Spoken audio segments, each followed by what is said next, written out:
Hola a todos, ¿cómo están? Bienvenidos a mi canal. ¿Qué tienen en común Akira Toriyama y Diego Armando Maradona, que son los personajes que aparecen en la miniatura de este video? Pues dicen que ambos fallecieron producto de hematomas subdurales. Pero déjame decirte que ni siquiera eso tienen en común, y ya te voy a explicar por qué. ¿Quién fue Akira Toriyama? Akira Toriyama fue un gran mangaka japonés, creador de Dragon Ball y de otras series de dibujos tipo manga.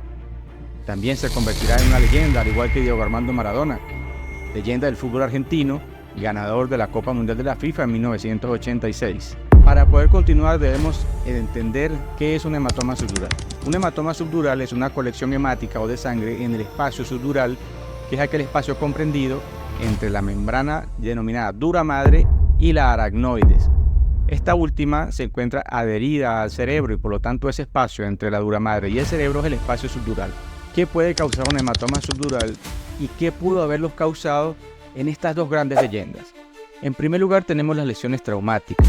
Puede ser un golpe en la cabeza debido a un accidente de tránsito, un accidente automovilístico, una caída, una agresión. Y esto puede causar un hematoma subdural por ruptura o laceración, tanto de arterias o de venas en este espacio. Lesiones por sacudidas. Puede ser en casos de sacudidas violentas, como ocurre en el síndrome del bebé zarandeado. Se puede producir hematomas subdurales. No necesariamente tiene que haber un golpe, simplemente una sacudida fuerte puede causar este tipo de lesiones. Lesiones relacionadas con el envejecimiento. Por ejemplo, en las personas mayores se genera atrofia cerebral, el cerebro se hace un poco más pequeño, se achica, producto de la edad, y se aumenta el espacio subdural. Y estas venas o arterias que se encuentran allí se pueden romper o lacerar, bien sea con un traumatismo o alguna sacudida, y generar el hematoma subdural. También tenemos el uso de anticoagulantes. Las personas que toman medicamentos anticoagulantes tienen un mayor riesgo de desarrollar hematomas subdurales debido a la dificultad para generar coágulos, para coagular la sangre después de una lesión. O sea, una persona que se ha dado un golpe en la cabeza, que se ha caído, si se genera alguna laceración o algún rompimiento de alguna arteria, con dificultad va a generar un coágulo y por lo tanto se acumula el hematoma. El abuso de alcohol o de drogas tenemos como otra de las causas.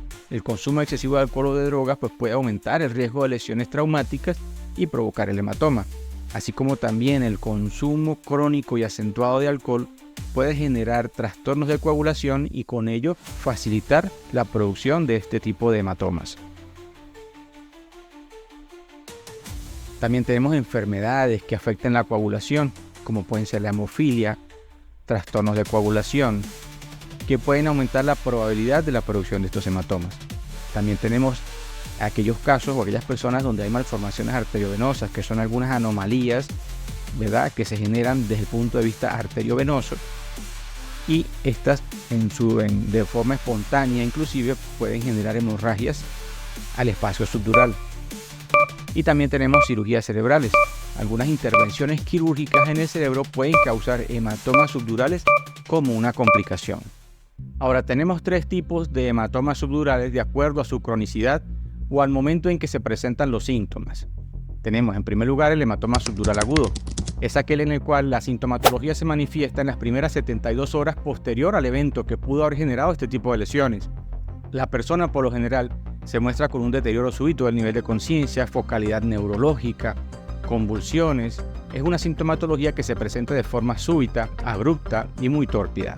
A lo que el paciente es evaluado en el centro asistencial, se solicita estudio de imagen como la tomografía y allí se va a observar una lesión o una colección hemática en el espacio subdural, la cual se va a ver hiperdensa, con gran efecto de masa, edema hemisférico importante, colapso del sistema ventricular e inclusive desplazamiento de línea media. Todo esto va a generar gran isquemia de ese hemisferio cerebral y compresión sobre el tallo cerebral, lo que compromete la vida de la persona. Tenemos el hematoma subdural subagudo, que es aquel en el cual las manifestaciones clínicas se presentan luego de esas 72 horas, hasta las 3 semanas. Es un poquito más insidiosa la presentación, con cefaleas, focalidad neurológica, cambios conductuales, inclusive deterioro de la conciencia. Al realizar los estudios de imagen se van a observar en la tomografía una colección isodensa en el espacio subdural. Isodensa se dice porque su tonalidad en el estudio de imagen es muy similar a la del parénquima cerebral y en ocasiones suele confundirse. Lo cierto es que también puede manifestar gran edema y colapso del sistema ventricular. En tercer lugar tenemos el hematoma subdural crónico, que es aquel en el cual las manifestaciones clínicas se dan luego de las 3 semanas del evento. Sus manifestaciones clínicas son más progresivas en el tiempo, más lenta, insidioso, cefaleas, trastornos de la conducta, focalidad neurológica progresiva, ¿verdad? También se va a observar en el estudio de imagen por tomografía una colección subdural hipodensa, ¿ok?, que también va a ejercer gran efecto de masa, pero sin edema cerebral o muy escaso edema cerebral. También puede colapsar el sistema ventricular y desplazar línea media, pero su evolución es menos agresiva que el hematoma subdural. Es decir, que su pronóstico es favorable en el tiempo. ¿Cuál es la diferencia de los dos hematomas subdurales que presentaban nuestros personajes, nuestras leyendas en cuestión? En primer lugar, el señor Toriyama presentaba un hematoma subdural agudo, del cual no se conoce cuál fue la causa. El señor Diego Armando Maradona presentó un hematoma subdural crónico, el cual fue resuelto quirúrgicamente de forma satisfactoria. En ambos casos la resolución tuvo que haber sido quirúrgica, tuvieron que haber sido operados, ¿sí? Pero la causa de la muerte de los dos difieren en lo siguiente. Al parecer, el señor Akira Toriyama falleció producto del hematoma subdural agudo. Sabemos que es un hematoma muy agresivo que genera gran daño sobre el tejido cerebral y que compromete la vida de la persona. Con respecto a la muerte del señor Diego Armando Maradona, se dice en las noticias que él ya cursaba con una miocardiopatía dilatada, lo que conlleva a una insuficiencia cardíaca y con esto edema de pulmón. Se dice entonces que, dado la presentación del hematoma y su posterior cirugía, ha reagudizado o reagudizó esta enfermedad cardiovascular, lo que conllevó a la muerte de la leyenda del fútbol.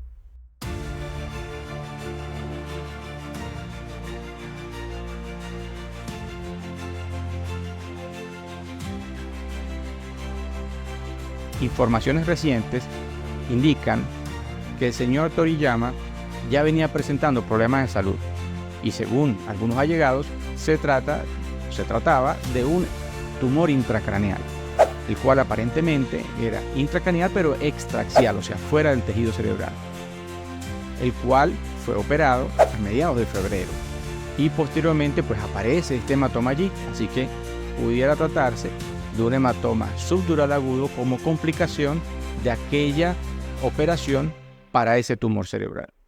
¿Pero qué opinas tú? ¿Ya lo vieron? Nada es imposible para el que lucha. Si entrenan todos los días, llegará el momento en que ustedes puedan mover una piedra como esta. Hay mucha controversia en estos temas. Puedes dejarme tu opinión en los comentarios. Allí podremos debatirlo con el resto de la comunidad. Sabemos entonces que ambos padecieron de hematomas subdurales, pero diferentes respecto a su cronicidad. También es importante tener en consideración que ambos fallecieron en la 6ª década de la vida, que ambos también eran fumadores, lo que debemos tomar en consideración para análisis. Al mismo tiempo, el señor Diego Armando Maradona sabemos que consumía bastante licor, bastante alcohol, cosa que no sabemos del señor Akira Toriyama. No logré conseguir información en este sentido, pero sí logré conseguir algo que me llamó la atención. El señor Akira Toriyama dio nombre a muchos de sus personajes basados en nombres de bebidas alcohólicas. A los ángeles de la serie Dragon Ball Super, según la página animanga.es, pero en realidad desconozco y no consigo reportes acerca de si consumía alcohol con frecuencia. Sin embargo, me llamó la atención esta información en particular. Al parecer, ninguno de los dos tenía antecedentes de haber padecido de traumatismo craneoencefálico con anterioridad.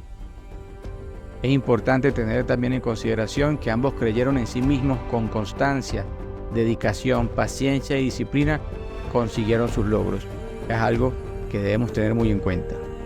Quería dejar una pregunta para aquellos seguidores del trabajo del señor Akira Toriyama, los seguidores del anime o seguidores de Dragon Ball.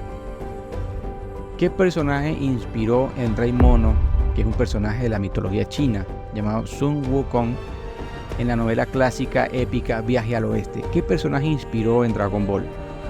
¿Qué personaje se basó en el Rey Mono? Déjame tu respuesta en los comentarios.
Si quieres saber qué hacer si recibes un golpe en la cabeza, o un familiar tuyo, o un amigo, no dejes de ver este video que te dejo aquí en la parte superior derecha de la pantalla.